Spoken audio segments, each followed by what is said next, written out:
Hello, my name's Lee, and I'm one of the guides here at Get Set Up, and we're going to be talking about peer-to-peer payment systems such as Venmo, PayPal, and Zelle, and what is the difference and what are the features and functionalities of each one of these platforms.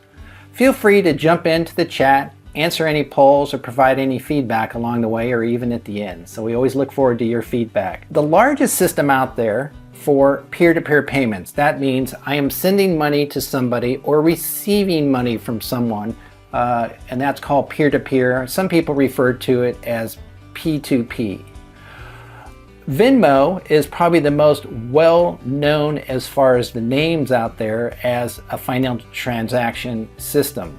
The difference between Venmo and PayPal and Zelle, the other ones we're going to talk about in a few minutes, is it has a little bit more of a social media feel to it, meaning that I can share my transactions or with other people, friends or family if I want, and I can also look and see what my friends and family are paying for as well. So there's a social media part to it that you may be comfortable with and you may not, but you have the option when you go into settings with this app. It's a very easy to use app that you can go into settings and set it that all your transactions are private.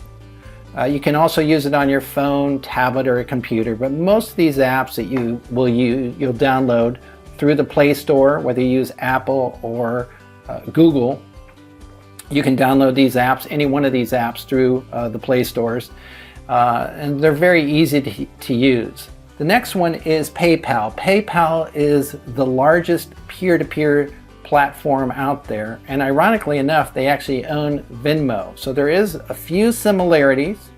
Their support system or back-end systems are very, very similar. They just have a different way of going about what their audience is.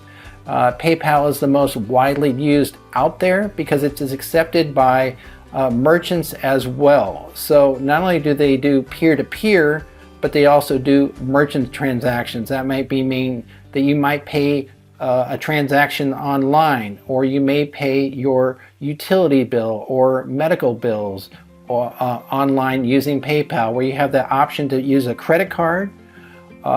You can also tie your credit card into PayPal, not only your credit card, but also your bank account or debit card. Just like in Venmo, you have the capability to use your bank account or debit card, and you can also get a Venmo credit card. So there's a little bit of differentiator there. But PayPal, you have the capability to use your bank account, credit union, and also your credit card can be used through PayPal as well. So it's the most widely used out there. And then the third platform we're looking at is Zelle. Some people pronounce it Zelle or Zelle. And again, you can download that app through the Play Stores, or it's mostly used through your credit union or bank account. So you can download those apps through your bank account or credit union. So, and it's usually a banking app through those your institution that you belong to. So it's whatever you're comfortable with. In a lot of cases, in my case, I use Venmo, I use PayPal, and I also use Zelle. And there's a couple of other ones I use out there depending on the transaction. Just like if you make a transaction, you may use one credit card over another credit card, or you may pay something through your a debit card. It just depends on who you're paying or what you're buying, and it's the same thing. There are options out there that is one better than the other. It just depends on the transaction and what platform you're comfortable with. But any one of these peer-to-peer platforms is make sure you read the fine print. It's really important that you understand what they're doing with the information or the transaction itself, how they support it, what are the repercussions if I send the money to the wrong person or to the wrong merchant. How well do they support me? They may or may not. So it's whatever you're comfortable with. So just make sure you read the fine print with any of these peer-to-peer systems. They are very convenient. It's certainly easier. In most cases, it's safer than writing a check.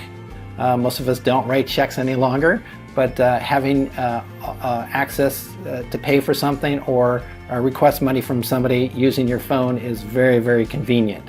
And we do pay for convenience. And again, in most cases, These transactions are immediate.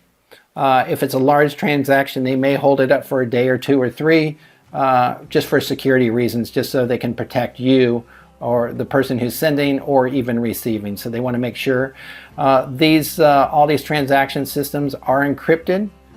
In most cases, they are supported by their organization. So for instance, Zelle is offered by your bank. Venmo and also PayPal have strong security systems as well. So in most cases, there is no security or cost, or not security, but there's no fees, extra fees for these transactions. But again, it depends on the size of the transaction.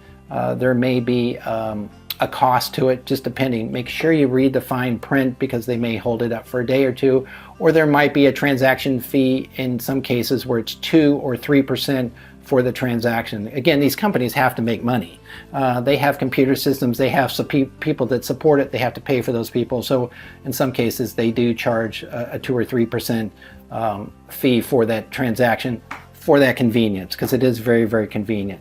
So again, be careful. There are options out there. The largest ones out there, as we just talked about, are PayPal, Venmo, and Zelle, or Zelle, however you want to pronounce it. So that's it for peer-to-peer transactions, and we thank you, and we look forward to seeing you on some future Get Set Up classes.